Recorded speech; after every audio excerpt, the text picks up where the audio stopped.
Pinay moms, naghahanap ka ba ng magandang buhay para sa iyong sarili at sa iyong pamilya? Hi, my name is Mary Ann. Nakatira ako dito sa Alberta, Canada.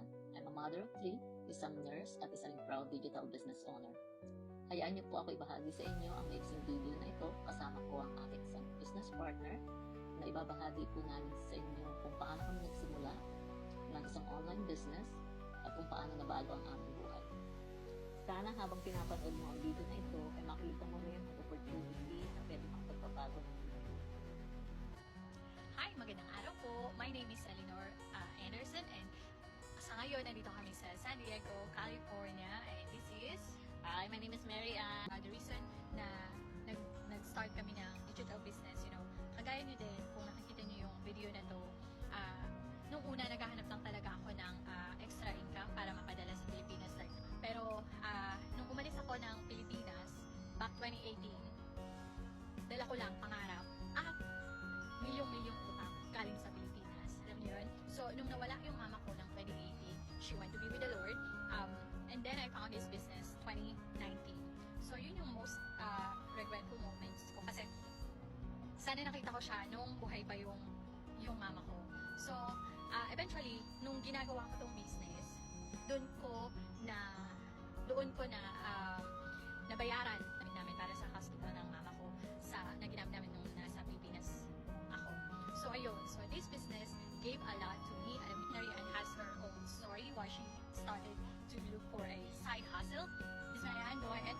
Yeah, sa akin Miss Ellie, bago itong business na ito, like 6 years ago, maliliit pa kasi yung mga anak ko. I have 3 kids and like I said kanina na isa akong nurse. So, ang trabaho ko kasi yung may iba-ibang shift and may mga weekends, may mga holidays. So, ang hirap kumuha ng oras para yun sa mga special occasions, sa mga event ng mga anak ko sa schools or sa mga activities nila.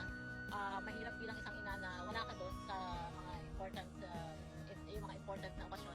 Being a nurse, physically and mentally exhausting, yung pagdating sa bahay, pagod ka na energy para ibigay ilaan sa pamilya mo. So, nag-isip ako na, hindi yun yung buhay na parang gusto ko.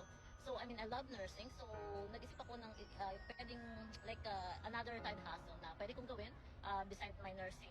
Kaibigan ako na nag-offer sa akin na i-check ko yung business na ito and never look back, kasi naibigay niya sa akin yung hinahanap ko na time. And hindi ka na full shift sa hindi ko kailangan, nursing job. yes, na hindi ko kailangan na pumikap ng extra hours. Ano yung maganda sa business na to? Like right now, nandito kami sa San Diego. I flew from Alaska. Miss Mary Ann flew from Canada. And some other people flew from all over the place, all over the countries. So, yung business na to is tax write-off. Yun ang maganda dito. Kasi, maililista mo siya as business expense. And if it's legit, yes, it is legit. Kasi, naka-register kami sa IRS or Kami naman yan, may CRA kami sa Canada. May suporta ka na makukuha sa Bihaba community na susuporta sa'yo. And unlimited mentorship, unlimited leadership, unlimited coaching.